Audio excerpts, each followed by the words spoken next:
At sa kapapasok lamang pong balita, kinumpirma ng East Mincom na natagpuan na ang nawawalang FA-50 fighter jets at gayon din ang dalawang piloto nito. Para sa update, nakatutok si Edniel Parosa. Edniel. Kinumpirma ng Eastern Mindanao Command na natagpuan na ang nawawalang FA-50 ng Philippine Air Force sa bahagi ng Mount Kalatungan sa lalawigan ng Bukidnon. Ayon kay Lieutenant General Luis Rex Bergante, Commander ng AFP East Mincom, bandang alas 11 lamang kanina o ngayong umaga, napuntahan itong retrieval team ang nasabing lugar na unang natukoy o nakita ng mga lokal doon sa Bukidnon.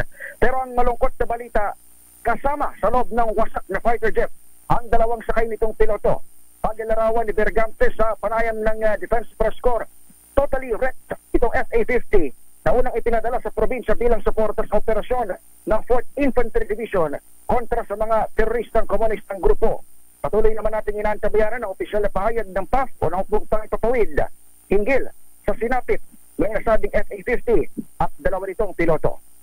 Para sa MBC TV Network News, ito si Edniel Parosa ng DZRH.